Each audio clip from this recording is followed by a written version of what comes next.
Shalom beloved people, selamat berjumpa kembali dalam pengajaran firman iman kali ini. Mari kita membuka Alkitab kita ke ayat nas kita hari ini, yaitu dari Filipi pasal 4 ayat yang ke-7.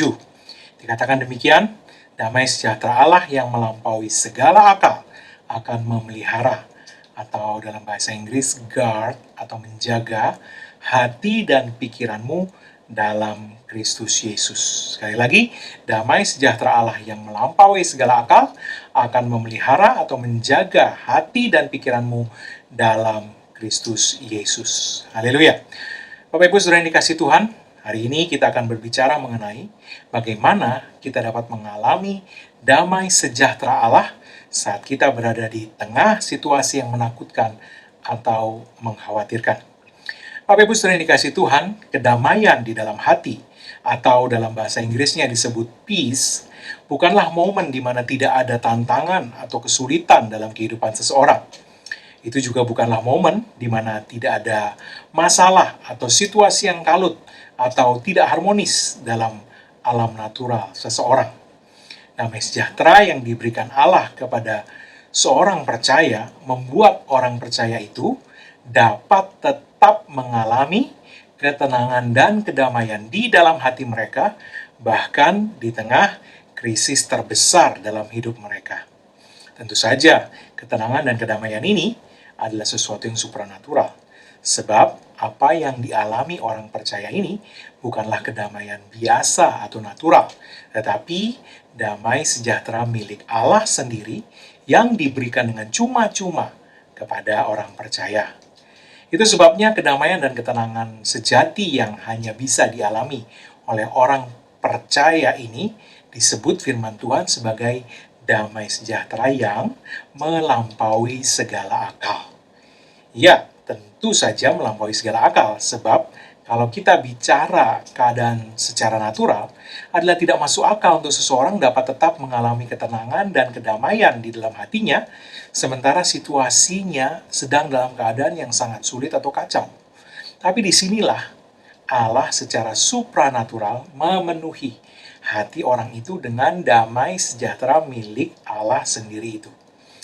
Nah, dunia mendefinisikan kedamaian, keharmonisan, atau ketenangan berdasarkan pada apa yang sedang terjadi di alam natural atau alam panca indera kita ini.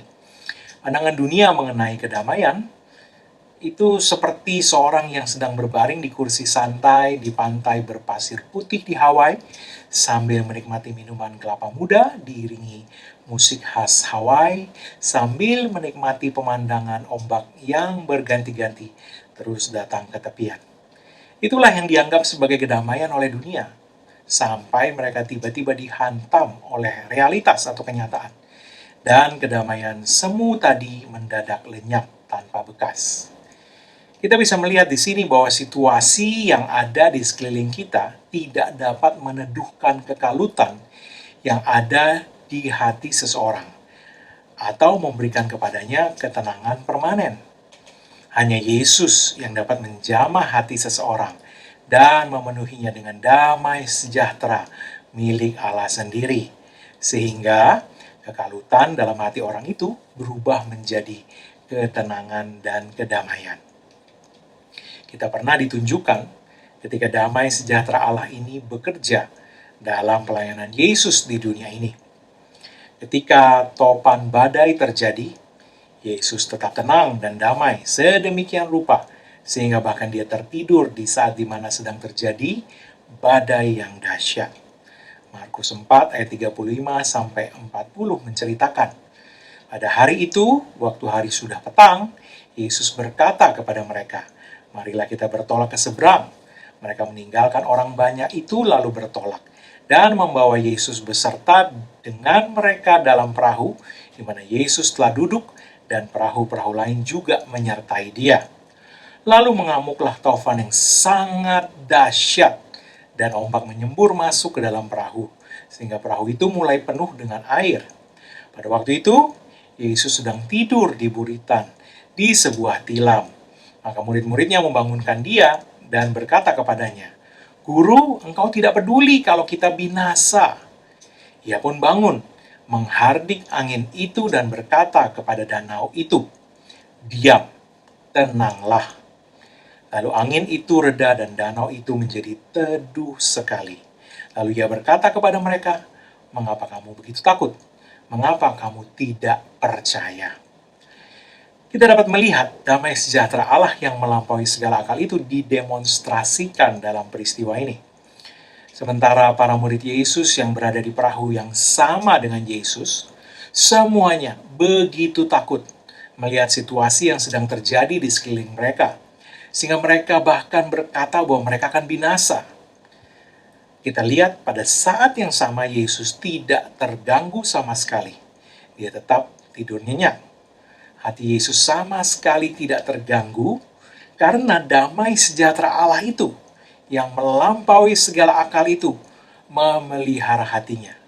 Sekali lagi dalam bahasa Inggris dikatakan guard atau menjaga atau mengawal hatinya.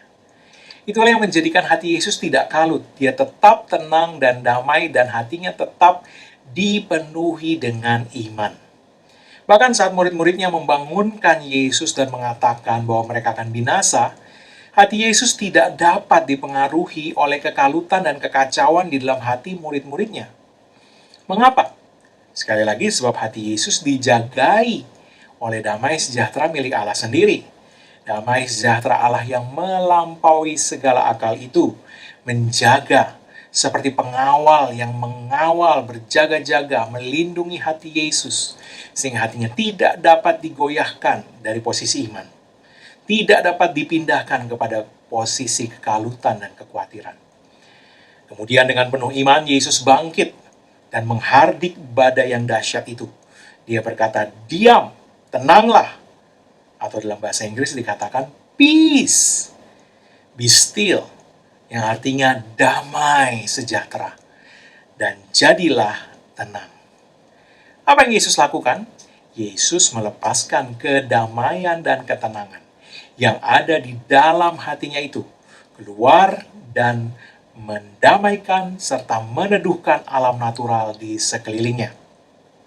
Bapak Ibu Saudara yang dikasihi Tuhan, seringkali yang terjadi dalam kehidupan anak-anak Tuhan justru sebaliknya.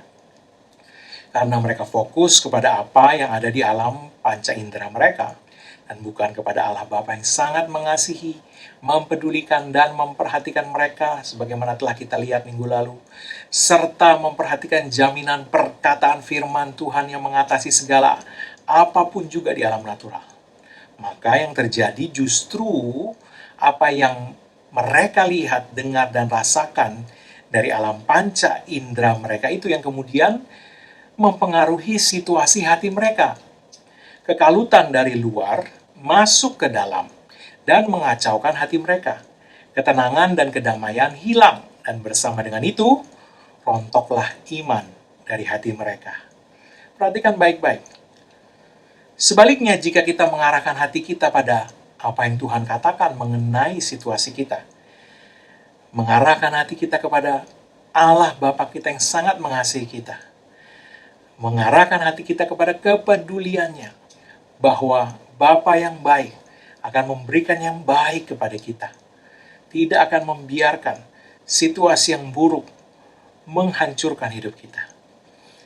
Maka kalau kita mengizinkan itu, maka damai sejahtera milik Allah itu sendiri akan mengisi dan kemudian mengawal hati kita.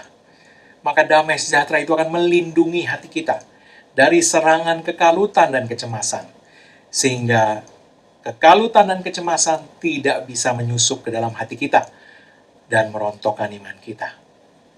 Kalau demikian, apa yang terjadi? Dengan iman, kita dapat bertindak seperti Yesus dan melepaskan damai sejahtera yang ada di dalam hati kita itu untuk keluar dan mempengaruhi alam natural kita, sehingga situasi atau keadaan hidup kita yang sedang mengalami badai itu berubah menjadi damai dan tenang, sebagaimana yang Yesus katakan kepada badai tadi, "Damai dan jadilah tenang." Danau yang tadinya begitu bergelora disebabkan badai yang sangat dahsyat itu berubah menjadi tenang sekali. Dan itulah juga yang akan terjadi dengan segala keadaan dalam hidup kita ketika damai sejahtera Allah yang melampaui segala akal itu kita izinkan menjadi pengawal yang menjagai dan melindungi hati kita. Bapak Ibu Saudara yang dikasihi Tuhan, dengan Tuhan di sisi Anda, dan damai sejahteranya mengawal hati Anda akan dapat mempengaruhi keadaan di sekeliling Anda, dan tidak ada lagi kejadian seperti sebelumnya, sebagaimana yang selalu terjadi atau sering terjadi sebelumnya, di mana situasi yang di luar yang mencuri damai sejahtera Anda. Ingatlah, dengan Yesus, perubahan selalu terjadi dari dalam keluar, bukan sebaliknya. Dia mengisi hati Anda dengan kedamaian dan ketenangan yang begitu kuat, menjaga, mengawal hati Anda, sehingga Anda akan dapat menghadapi tantangan apapun juga tanpa kekhawatiran dan kecemasan. Tidak peduli seberapa negatifnya situasi itu kelihatannya. 2 Korintus 4 ayat 13 mengatakan, namun karena kami memiliki roh iman yang sama, seperti ada tertulis, aku percaya, sebab itu aku berkata-kata.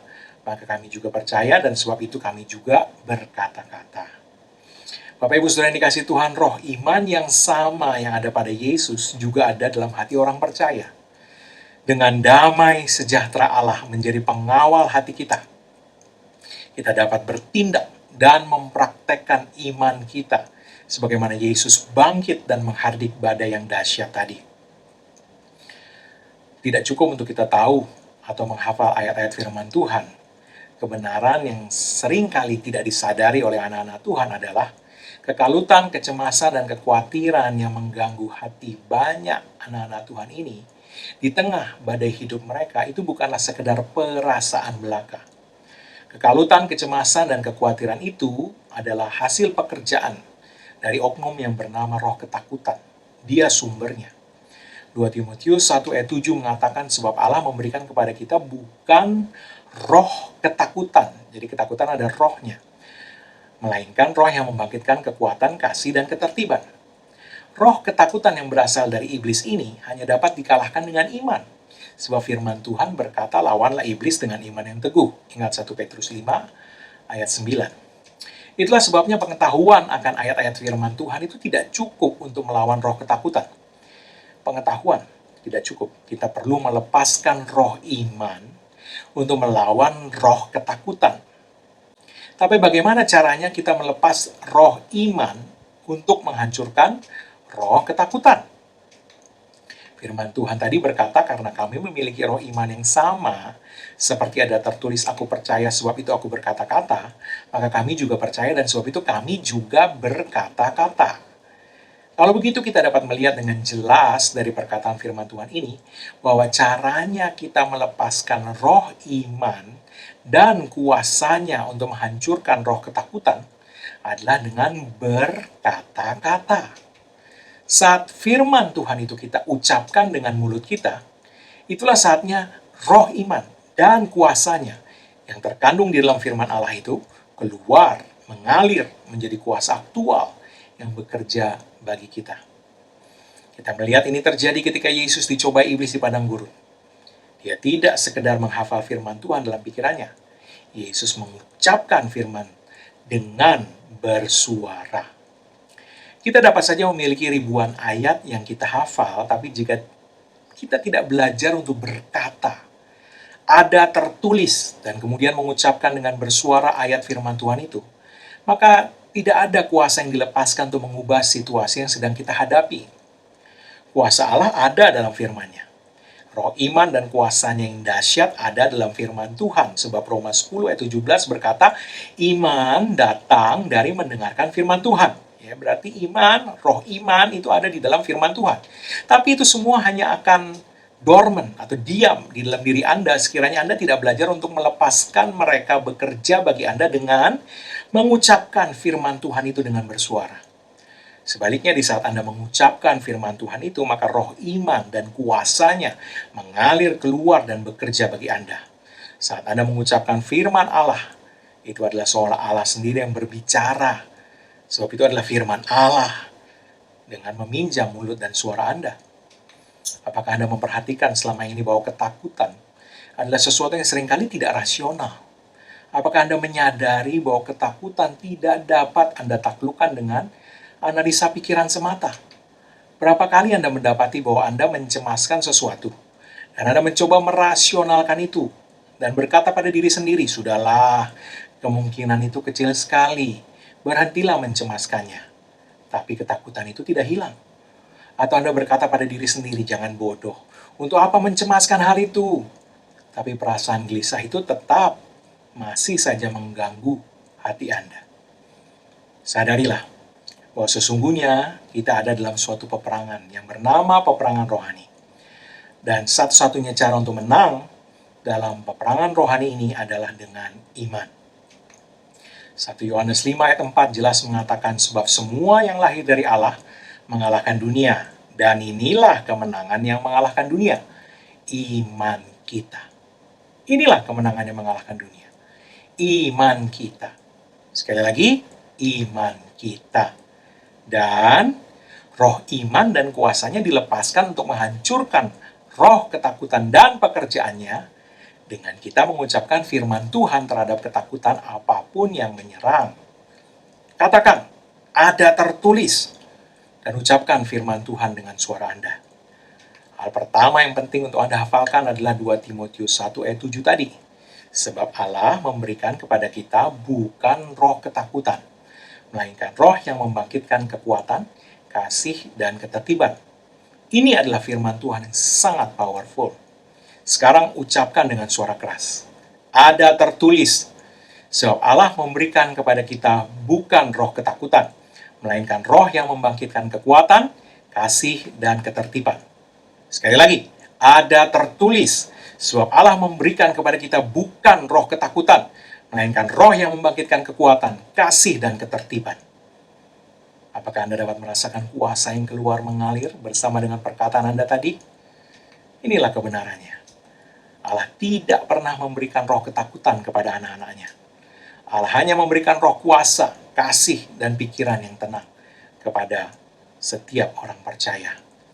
Entah ketakutan apa yang sedang Anda hadapi hari-hari ini, ketakutan karena menjadi tua, ketakutan terhadap penyakit ini atau itu, ketakutan kehilangan pekerjaan, ketakutan untuk gagal, ketakutan apapun juga. Saat mereka mencoba menyerang hati Anda, mencoba melenyapkan ketenangan dan kedamaian di hati Anda, mencoba menghancurkan iman Anda, bicaralah. Deklarasikan. Ada tertulis.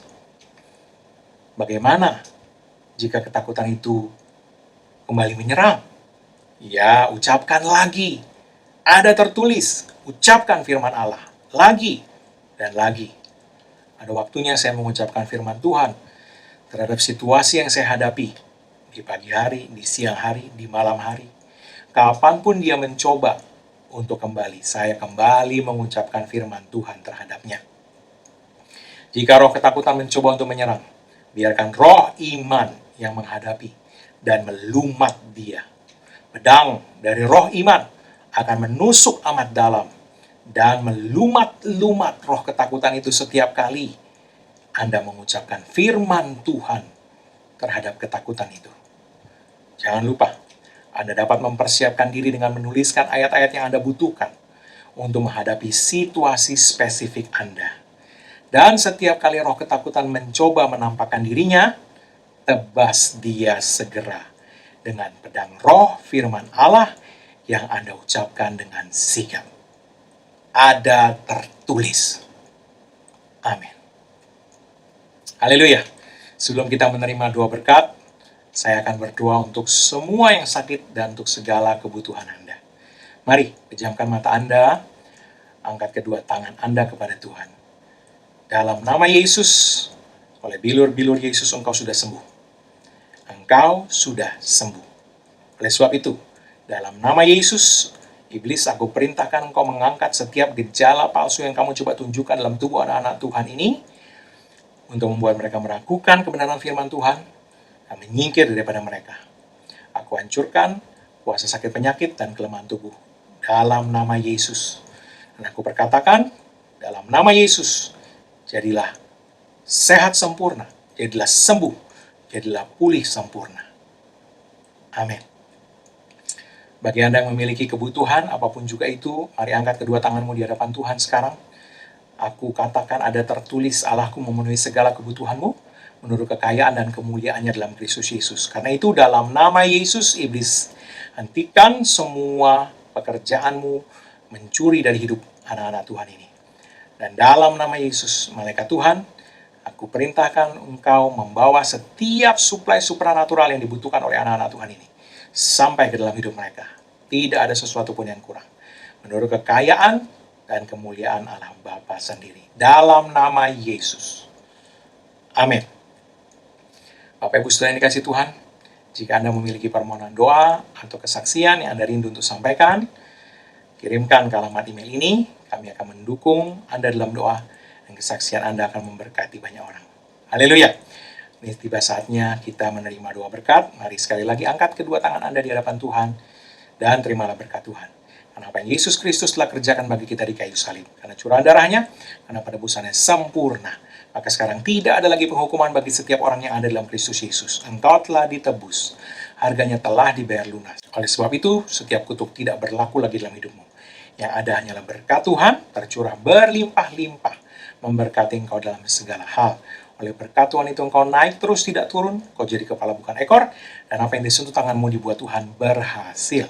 Dengan panjang umur Tuhan mengenyangkan engkau, dan Tuhan memperlihatkan kepadamu keselamatan daripadanya. Umurmu minimal 120 tahun, dan dipenuhi dengan hari-hari yang baik dari Tuhan. Dalam nama Yesus tidak ada yang jahat mendekat kepadamu, dan tidak ada tulah mendekat kepada kemah kediamanmu, sebab tempat perlindunganmu dan kubu pertahananmu, Allahmu yang kau percayai. Dalam nama Yesus semua yang diberkati Tuhan, sama-sama katakan, amin. Haleluya. Sampai jumpa lagi dalam pengajaran firman iman berikutnya. Tuhan Yesus memberkati.